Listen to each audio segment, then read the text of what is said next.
सबसे पहले जो चेंज आई है वो ji clause 12 of the section 2।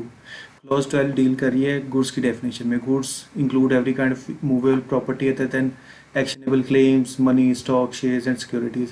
अब इन्होंने इसमें ऐड कर दी है ji production, transmission and distribution of electricity. यानी कि प्रोडक्शन, ट्रांसमिशन और डिस्ट्रीब्यूशन जो बिजली की है वो भी इसमें ऐड कर दी गई है। जैसे कि आपको पता है कि हम इसको पहले भी एज ए गुड्स ही ट्रीट कर रहे हैं और इसका हम इनपुट भी ले रहे होते हैं, लेकिन अब उसको इसने इलेक्ट्रिसिटी की प्रोडक्शन, ट्रांसमिशन और डिस्ट्रीब्यूशन को सर्विसेज की बजाय उसने एज ए गुड ट्रीट कर दिया है। अच्छा जी, क्लॉज 29A में थोड़ी सी चेंज आई है ji. After the word act, the word excluding fee and service charges impose and collected under section 76 shall be added. तो जो हम चार्जेस, जो फ़ी और सर्विस चार्ज इम्पोज किए गए हैं अंडर सेक्शन 76 उसको एक्सक्लूड कर दिया गया है सेल्स टैक्स की डेफिनेशन। अच्छा जी, क्लॉज 33 में कुछ चेंजेस आई हैं। 33 डील कर रही है आपकी सप्लाई को। इसमें भी similarly production, transmission and distribution of electricity को ऐड कर दिया गया। Supply means sale or other transfer of right to dispose of goods as on including such sale or transfer under a hire purchase agreement and also include putting to private business or non-business use of goods manufactured.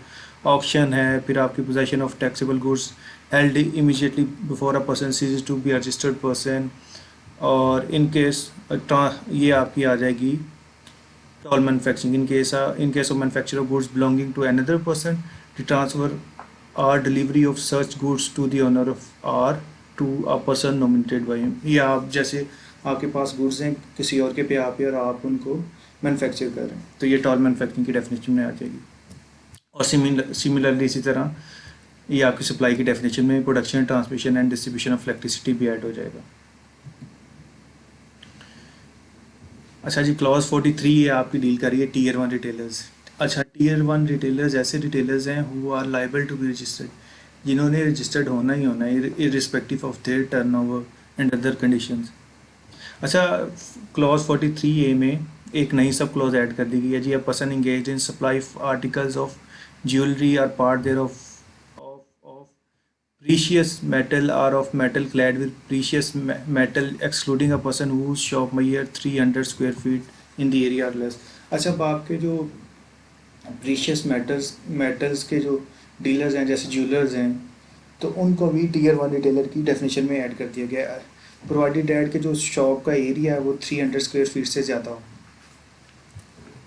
अच्छा जी, tier 1 retailers की definition देख लेते हैं जी। Tier 1 retailers में ये सारे fall करें। Operating as an unit of national और इंटरनेशनल चेन ऑफ स्टोर्स, जैसे आपके हाइपरस्टार है, मेट्रो है। A retailer operating in an air condition mall, plaza और सेंटर एक्सक्लूडिंग कियोस्क। जो आप एयर कंडीशन मॉल्स में जैसे आपका जिस तरह है जी आपका पैकेजेस एंड सो ऑन, उसमें आप ऑपरेट कर रहे हैं।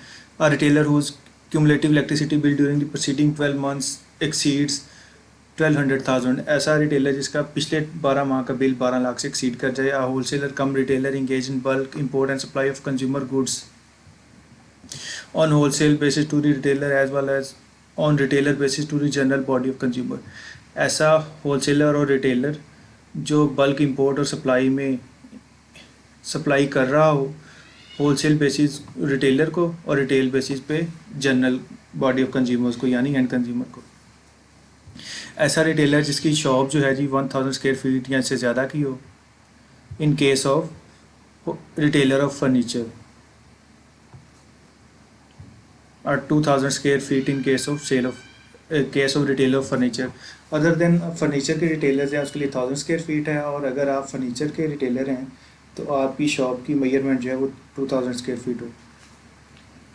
अच्छा जी, retailer who has acquired point of sale for accepting payment through debit और credit card from banking companies और any other digital service provider. ऐसा रिटेलर जिसने डिजिटल पेमेंट के लिए पॉइंट ऑफ सेल लगवा लिया हो, यानी जैसे कि आप कार्ड के थ्रू पेमेंट करते हैं किसी भी जगह पे, तो ऐसे रिटेलर भी टीयर 1 रिटेलर की डेफिनेशन में फॉल कर जाएंगे respective of the size of the shop, measurement of the shop.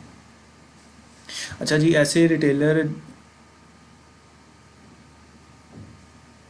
जिनका जो टैक्स कटा है 236 जी और 236 एच में, जिसमें आपका advance tax advance tax on wholesaler, dealer है, डिस्ट्रीब्यूटर, जिसमें आपका पेंट है, आपका बेवरेजेस है एंड सो ऑन, इस तरह की चीज़ें आ जाती हैं। A retailer whose deductible withholding tax under Section 236G and H during the immediately preceding 12 months has exceeded the threshold as may be specified by the board।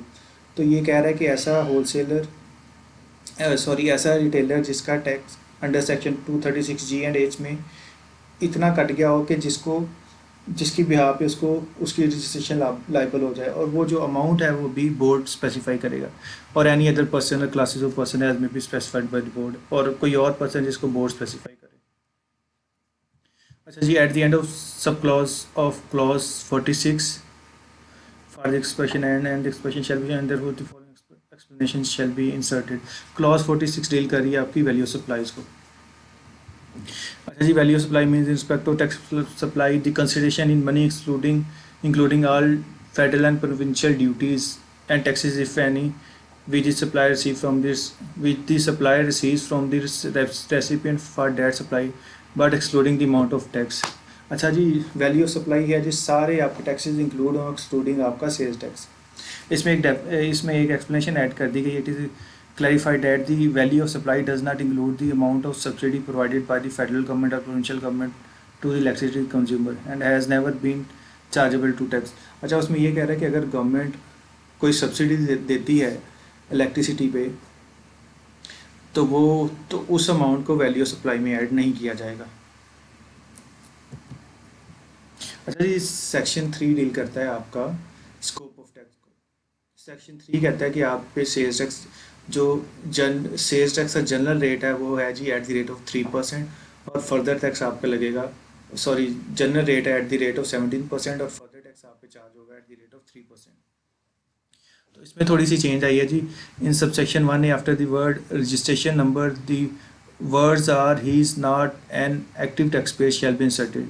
अच्छा जी, पहले ये था कि अगर आप अनरजिस्टर्ड हैं तो आप पे फर्दर टैक्स लगेगा, अगर आप रजिस्टर्ड हैं तो आप पे फर्दर टैक्स नहीं लगेगा। लेकिन अब उसने कह दिया कि चाहे आप रजिस्टर्ड हैं लेकिन आपका नेम एक्टिव टैक्स पेयर की लिस्ट में नहीं शो हो रहा, सेल्स टैक्स की ATL में शो नहीं हो रहा, तो आप पे भी फर्दर टैक्स लगेगा। तो इसमें ये चेंज आई है। पहले ये था कि अनरजिस्टर्ड के लिए, लेकिन अब वो कह रहा है कि आप रजिस्टर्ड भी हों और आप ATL में भी आपका नेम अपीयर हो रहा हो। अच्छा जी, सब सेक्शन 7 जो है इसमें क्या चेंज आई है जी कि इसमें उसने कह दिया कि after the word services the expression other than the services liable to pay sales tax under a provincial enactment. अच्छा, इसमें ये है कि जैसे आपकी कंपनी है, प्रोविंशियल गवर्नमेंट है और आपकी ऑनलाइन मार्केट प्लेस है एंड सो ऑन, तो आपने अगर आप अनरजिस्टर्ड से आपने चीज़ें खरीदी हैं तो आपने पेमेंट करते हुए उसका सेल्स टैक्स विदहेल्ड करना है। जैसे कंपनी है, उसने 5% ऑफ द ग्रॉस अमाउंट का सेल्स टैक्स विदहेल्ड करना है, तो उसमें उसने डिफाइन कर दिया गया है कि अदर दैन सर्विसेज जो आपकी जो प्रोविंशियल सर्विसेज हैं जिन पे प्रोविंशियल सेल्स टैक्स लगेगा उनकी आपने विदहोल्डिंग नहीं करनी। अच्छा जी, इसमें एक और प्रोवाइजो ऐड की गई है जी। Provided that in case of online marketplace the sale of third party goods the liability to withhold tax on taxable supplies of such party at the rate specified in column 4 of the 11th schedule to the sales tax act shall be on the operator of such marketplace। अच्छा, इसमें जो आपका subsection 7 कह रहा है कि withholding वो करेगा जो परचेज़र है या जिसने सर्विसेज बाय की हैं। लेकिन ऑनलाइन मार्केट प्लेस में वो ये कह रहा है कि कोई भी पर्सन जो ऑनलाइन मार्केट प्लेस को फैसिलिटेट कर रहा है on behalf of third party goods, उसने विदहोल्डिंग करनी है। तो इसमें ये थोड़ी सी चेंज आ गई है क्योंकि गुड्स और सर्विसेज के केस में आप बाय कर रहे हैं, लेकिन ऑनलाइन मार्केट प्लेस के केस में आप ना तो उनसे बाय कर रहे हैं ना ही उनके बिहाफ पे सेल कर रहे हैं। आपने जब भी वो कोई सेल करेगा गुड्स आपकी ऑनलाइन मार्केट प्लेस से, जैसे दराज से कोई चीज़ें सेल करता है, तो दराज जो है दराज के जो सेलर हैं तो दराज उनसे पर्टिकुलरली उनका सेल्स टैक्स विदहेल्ड करेगा। अच्छा जी, सबसेक्शन 9 कहता है कि ऐसे पर्सन्स जो ऐसे रिटेलर जो रजिस्टर्ड नहीं हैं, सपोज वो टीयर 1 रिटेलर्स की डेफिनेशन में नहीं आते, तो वो ऐसे रिटेलर्स जो हैं वो अपने इलेक्ट्रिसिटी बिल के थ्रू अपना सेल्स टैक्स पे करेंगे। अच्छा, इसमें पहले ये था कि अगर आपका बिजली का बिल जो है 20,000 तक है तो आप पे सेल्स टैक्स लगता था एट द रेट ऑफ 5%, और 20,000 से एक्सीडिंग कर रहा था तो आपका सेल्स टैक्स चार्ज होता था 7.5%। अच्छा, अब इसको उसने थोड़ा सा डिफाइन कर दिया गया, कैटेगरीज बना दी गई हैं। अच्छा जी, 5% लगेगा जब आपका बिल 20,000 से एक्सीड नहीं करेगा। 7.5% लगेगा अगर आपका बिल 30,000 से एक्सीड नहीं करेगा। 30,000 से एक्सीड करेगा but does not exceed rupees, और ₹5,000 per month where the monthly bill exceeds ₹30,000 but does not exceed ₹50,000। तो ये इसने कैटेगरीज बना दी गई हैं इनकी। अच्छा जी, सबसेक्शन 9 के बाद जी ये प्रोवाइजो ऐड कर दी गई है जी, provided at the above rates of tax shall be increase by 100%। अच्छा जी, ऐसे लोगों के लिए ये जो रेट है ये 100% इंक्रीज कर दिया जाएगा। provided further that the board may through a general order prescribe any person or class of person। अच्छा जी, और बोर्ड ने अभी तक कुछ नहीं प्रिस्क्राइब किया। बोर्ड प्रिस्क्राइब करेगा कि कौन से ऐसे पर्सन हैं जो जिनमें अदर देन टीयर 1 रिटेलर्स पे आपका जो सेल्स टैक्स है वो 100% इंक्रीज कर दिया जाएगा।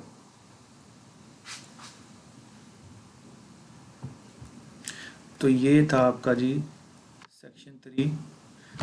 अच्छा जी, सबसेक्शन 10 जो रिपील है उसके बाद ये फॉलोइंग क्लॉज ऐड कर दी गई है। Following subsection board through notification में रिक्वायर क्लासिफिकेशन।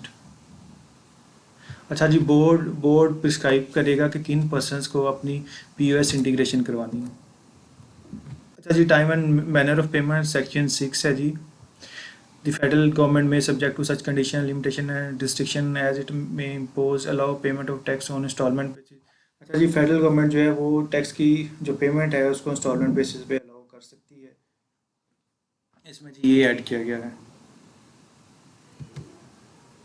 अच्छा जी, tax credit not allowed in section 8 clause M for the word person the word distributor. अच्छा जी, पहले ये था कि अगर आपने किसी पर्सन को सप्लाई की है और आपने उससे सीएनआईसी नहीं लिया तो आपकी जो उससे सेल्स परटेन कर रही है, उस सेल्स से जो आपका इनपुट परटेन कर रहा है वो आपको डिसअलाउ हो जाएगा प्रोपोर्शनेट बेसिस पे। लेकिन अब उसने पर्सनस की जगह उसने ऐड कर दिया गया है जी डिस्ट्रीब्यूटर को, कि अगर अब आप डिस्ट्रीब्यूटर को सप्लाई कर रहे हैं और आपने उससे सीएनआईसी नहीं लिया, सेल इनवॉइस पे सीएनआईसी मेंशन नहीं है, तो उससे उस सप्लाई से परटेन जो कर रहा है इनपुट वो आपको डिसअलाउ हो जाएगा। अच्छा जी, adjustable input tax other than public company registered on Pakistan stock exchange. अच्छा जी, आपको पता है जी जो इनपुट अलाउ होता है अंडर सेक्शन 8B, उसमें ये है कि आप इनपुट एडजस्ट कर सकते हैं आपकी सप्लाईज़ के 90%। मतलब कि जो आपका इनपुट है वो एक्चुअल इनपुट या 90% ऑफ आउटपुट से लोअर हो। और इसमें एक एक्सेप्शन थी जी, public limited companies listed on stock exchange, तो इसको भी अब खत्म। अच्छा जी, discontinuance of gas and electricity connection एक नया सेक्शन ऐड किया गया है आफ्टर सेक्शन 14। इसमें ये बताता है कि अगर ऐसा कोई टीयर 1 रिटेलर है जो सेल्स टैक्स में रजिस्टर्ड नहीं होता, या ऐसा कोई टीयर 1 रिटेलर है जो पीओएस इंटीग्रेशन नहीं करवाता बोर्ड के साथ, तो ऐसे पर्सन का इलेक्ट्रिसिटी और गैस कनेक्शन काट दिया जाएगा। और सिर्फ इनको इलेक्ट्रिसिटी और गैस कनेक्शन तभी रिस्टोर होगा through sales tax general order. अच्छा जी, टैक्स इनवॉइसेस। पहले ये था कि अगर आप wholesaler, dealer, distributor, retailer, manufacturer अगर सप्लाई करते हैं, चाहे ₹1 की भी सप्लाई करते हैं, तो उन्होंने एनटीएन या सीएनआईसी लाजमी लेना है। और रिटेलर के लिए ये एग्जम्पशन थी कि अगर रिटेलर एंड कंज्यूमर को 100,000 यानी 1 लाख तक सप्लाई करता है तो उसने सीएनआईसी उसका लाजमी लेना था। 1 लाख तक उसने सीएनआईसी नहीं लेना था, उस पर इसकी लिमिटेशन नहीं थी। लेकिन अब इस सेक्शन को उन्होंने सब्स्टिट्यूट कर दिया गया और अब इसमें लिखा हुआ है कि name, address and registration number of the recipient in case of supplies by manufacturer and importer to the unregistered distributor। यानी कि अगर मैन्युफैक्चरर या इंपोर्टर अनरजिस्टर्ड डिस्ट्रीब्यूटर को सप्लाई करेगा तो उसने उसका सीएनआईसी लेना है। यानी कि पहले पहले सारी शराइत जो थी होलसेलर, डीलर, डिस्ट्रीब्यूटर, रिटेलर वाली ख़त्म करके और एंड कंज्यूमर वाली ख़त्म करके अब उसको ये ले आए हैं जी कि सिर्फ अनरजिस्टर्ड डिस्ट्रीब्यूटर पे। Directorate general of training and research, ये इसमें थोड़ी सी चेंजेस है, इसको देख लीजिएगा। अच्छा, ये ऑफेंसेस और पेनल्टीज़ है, ये सेक्शन 33 है। ये जी आपका सेक्शन 33 है, इसमें थोड़ी सी चेंजेस हैं, ये आप देख लीजिएगा।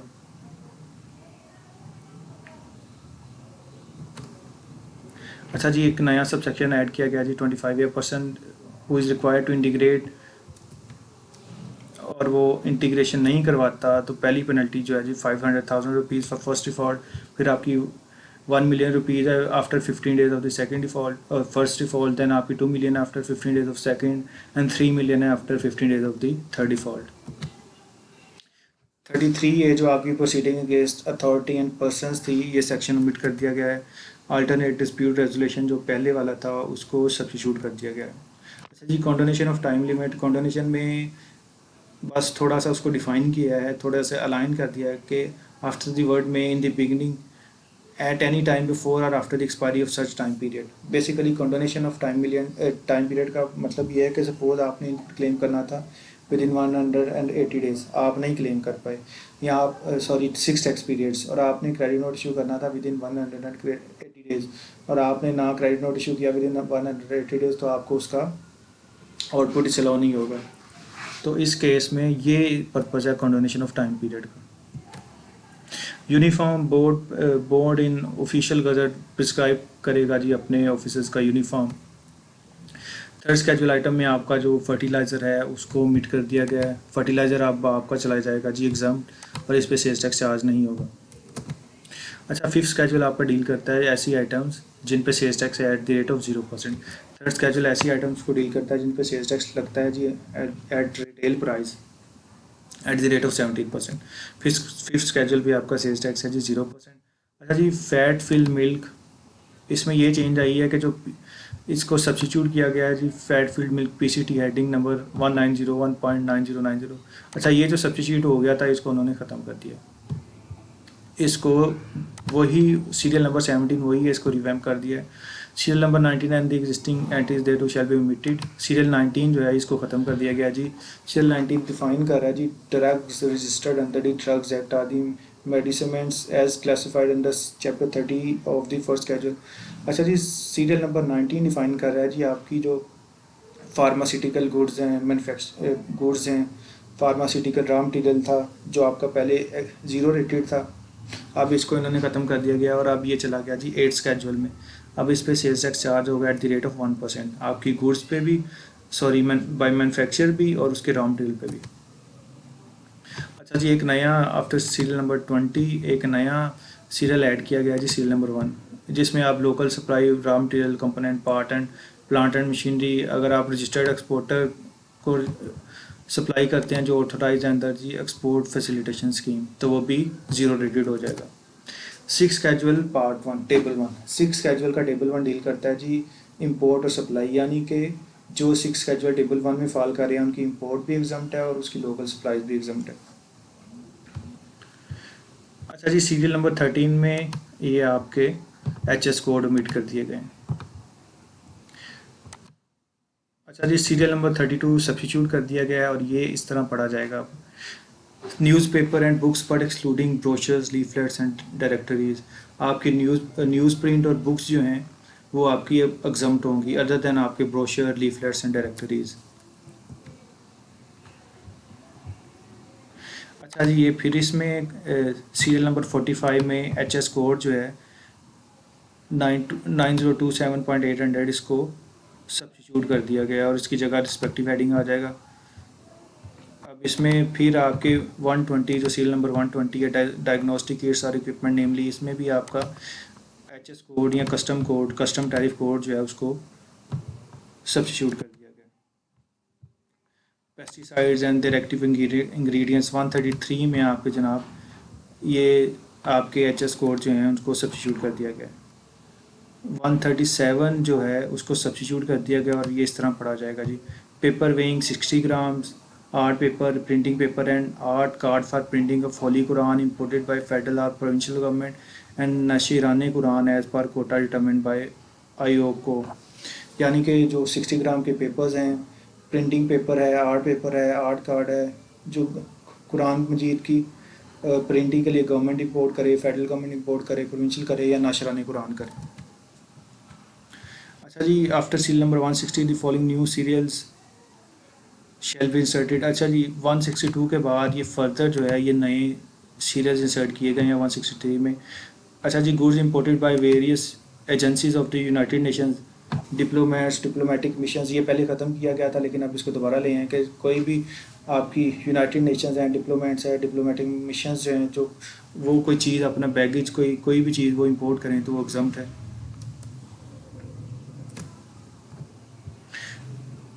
फोटो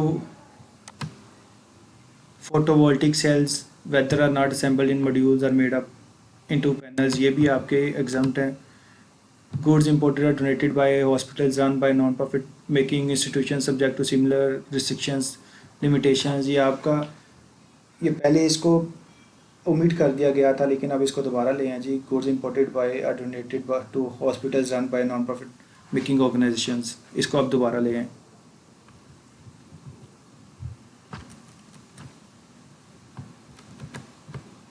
अच्छा जी, goods excluding electricity and natural gas supplied to hospitals run by charitable donations of 50 beds और मोर।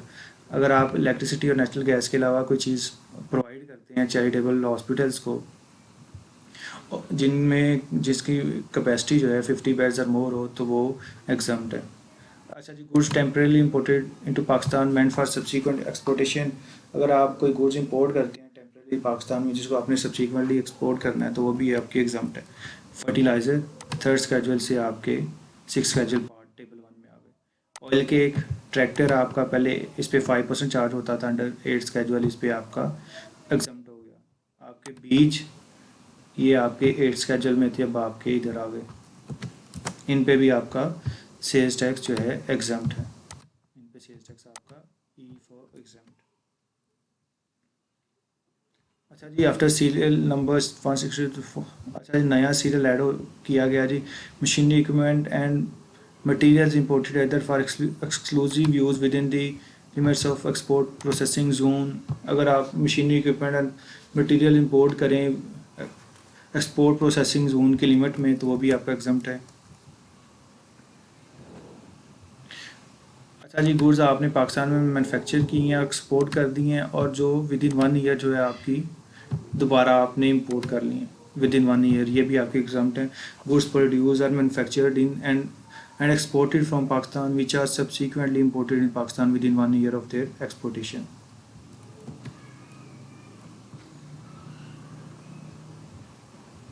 अच्छा जी, 162 के अच्छा ये 174 भी ऐड किया गया। Machinery and equipment as listed at serial number 32 of the plant और 32 of the table of the part 1 of the 5th schedule, ये भी आपकी एग्जाम्प्ट है। अच्छा जी, टेबल 2 ऐसी चीज़ों को डिफाइन कर रहा है जो सिर्फ लोकली हैं, मतलब कि इन पे इनकी एग्जाम्पशन वही है लोकली परचेज और लोकली सोल्ड की, मतलब कि इम्पोर्टेड की आपकी सप्लाई जो है वो एग्जाम्प्ट नहीं है। अच्छा जी, against serial number 7 the expression breads and naans chapatis and restaurants food chains shall be omitted. अच्छा जी, इसमें आपकी breads, naan, chapatis, restaurants, food chains ये इन्होंने ख़त्म कर दिया गया है। अब इसमें आपके ये वर्मिसियल्स ना आपके शीर मॉल बन एंड रस्क एक्सक्लूडिंग दो सोल्ड इन बेकरीज रेस्टोरेंट्स, ये आपके एग्जाम्प्ट है। इसमें इसमें रेस्टोरेंट्स और फूड चेन्स को ख़त्म कर दिया गया लेकिन बेकरीज और स्वीट शॉप्स इसमें ऐड है। अच्छा, supply of ware potatoes and onions इसको ओमिट कर दिया गया है, यानी अब आपकी जो वेयर हाउसिंग की आपके आलू और प्याज हैं उस पर सेल्स टैक्स स्टैंडर्ड रेट पे चार्ज होगा। अच्छा जी, इसमें सीरियल नंबर 32 में आपके फिर एच एस कोड या जिनको आप पाकिस्तान कस्टम टैरिफ कहते हैं उसको ओमिट कर दिया गया या उसको सब्स्टिट्यूट करके उसमें रिस्पेक्टिव हेडिंग ऐड की गई है। Yogurt excluding that sold in retail packing under a brand name. Serial 45 को सब्स्टिट्यूट कर दिया गया जी।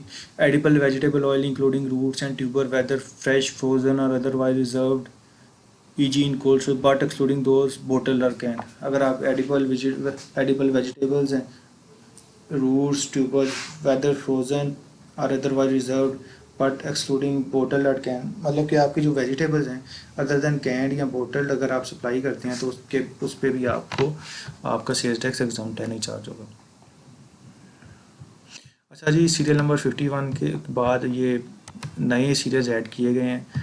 रॉ हाइड्स एंड स्किन्स आपकी जो खाले हैं ये एग्जम्प्ट हैं। प्रिपेयर्ड फूड और food supplied by the restaurant and caterers.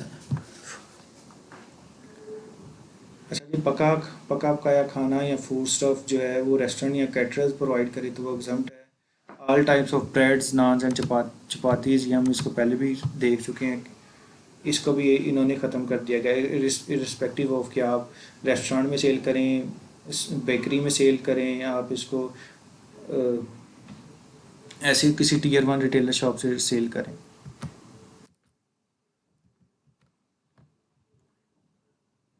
अच्छा जी, सीरियल नंबर 25, 52, 60 एंड 75 ओमिट कर दिए गए हैं। एग्रीकल्चर ट्रैक्टर, अच्छा ये आपका चला गया जी। सॉरी, हम पहुंच गए हैं अब जी 8th स्केड्यूल आपका डील करता है जी रिड्यूस रेट पे। अच्छा जी, एग्रीकल्चर ट्रैक्टर्स पे पहले चार्ज होता था 5%। 8th स्केड्यूल ऐसे चीज़ों पे डील करता है जिन पर sales tax less than 17% charge होता है जी, लेस देन 17%। एग्रीकल्चर ट्रैक्टर्स अब चले गए हैं 6th स्केड्यूल पे। जो पहले थे आपके 8th स्केड्यूल में, उन पे सेल्स टैक्स चार्ज होता था eight the rate of 5%। Fertiliser आपके एग्जम्प्ट हो गए हैं, इन पे था 2%। इंपोर्ट ऑफ इलेक्ट्रिकल व्हीकल्स, इस पे जी अब इन्होंने लिमिट लगा दी है बैटरी साइज़ पे, तो इसको भी इधर से ओमिट कर दिया गया। पहले स्ट्रेट आपकी बैटरी की जो मर्जी पावर हो आप पे 12.5% चार्ज होना था। अच्छा जी, अगर आप लोकली प्रोड्यूस कोल बाय करते हैं तो उस पर आप पे चार्ज होता था 425 पर मेट्रिक टन और 17% विच एवर इज। अब ये 425 की जगह 700 सब्स्टिट्यूट कर दिया गया, यानी 700 रुपये पर मेट्रिक टन या 17% उसकी वैल्यू का विच एवर इज हाई। अच्छा जी, सीरियल नंबर 53 में आपके रिस्पेक्टिव जो HS कोड हैं या PCT हेडिंग है उसको सब्स्टिट्यूट कर दिया गया। अच्छा, इसमें सीरियल नंबर 56 में 90 की जगह 60 कर दिया गया जी। पोटाशियम क्लोरेट 17% अलॉन्ग विद ₹90, और 90 की जगह अब होगा 60 रुपीज़। 17% प्लस 60 रुपीज़ पर किलोग्राम। अच्छा जी, सीरियल नंबर 77 के बाद ये नए नए सीरियल्स ऐड किए गए हैं जी। Supply locally manufacture articles of jewellery और parts thereof precious metal. अगर आप ज्वेलरी के parts and so on precious metal आप बाय करते हैं या सॉरी सेल करते हैं तो इस पे आपका लगेगा जी 3%, और इस पे आपकी कोई भी इनपुट टैक्स एडजस्टमेंट नहीं मिलेगी, यानी आपकी जो सप्लाई है जो आपने पहले बाय किया होगा उस पर आपको इनपुट नहीं मिलेगा, आपको पे करना पड़ेगा जी। Electric vehicles in CBU conditions 12.5%। ये देखिए अब इसमें इन्होंने 50 किलोवाट जो बैटरी की पावर है या उससे बिलो है उस पर रिस्ट्रिक्ट कर दिया गया। पहले बैटरी की पावर कोई भी हो उस पर आपका 12.5% चार्ज होना था। अच्छा जी, electric vehicles transport buses of 25 seats और more in CBU completely build unit, इस पे आपका होगा जी 1%। ये आपका स्पेसिफिकली है जी बड़ी बसों के लिए, वैन्स के लिए। अच्छा, सबसे बड़ी चेंज जो आई है इसमें आपके ड्रग्स में, यानी कि आपकी मेडिसिन में, फार्मास्यूटिकल इंडस्ट्री में मैन्युफैक्चर और import of substances registered as drugs. अगर आप कोई चीज़ बनाते हैं, आप कोई मेडिसिन बनाते हैं या इंपोर्ट करते हैं तो उस पर आपका लगेगा 1%।